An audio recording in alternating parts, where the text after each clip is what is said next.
Petronorrek 50. urteurrena ospatuko du datorren urtean, 78aren ostean erakusketa babestuz, azken 5 hamarkadetan Euskal Herrian izan den artearen ikuspegi ezezaguna.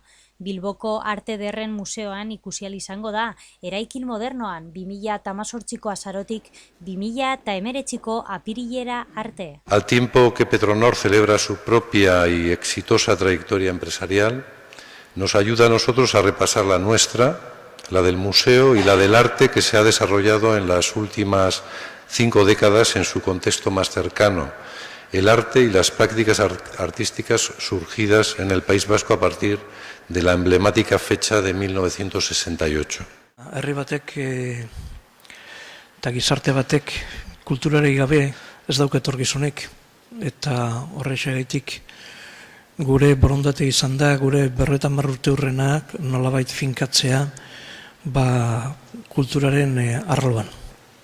Era berean, ekitaldian balantzea egin dute orain dela gutxi amaitutako Alicia Koplovitz Grupo Omega Capital bilduma erakusketari buruz.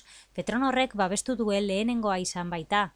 Guztira, zabalik egon den bitartean, 139.615 bisitari izan ditu. Alicia Koplovitzen erakusketari esker, enziklopedia bat eduki dugu, hilabete batzuetan gure museo honetan. Izan da, artearen historia erakutsi digun enziklopedia bat.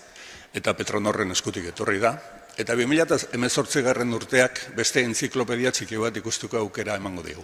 Miguelek aurreratu du, eta izango da, 1978tik hona Euskal Arteak sortu duenaren enziklopedia bat. Petronorrek eta Bilboko Arte Ederren Museoa fundazioak aurrekontu eranskina sinatu dute.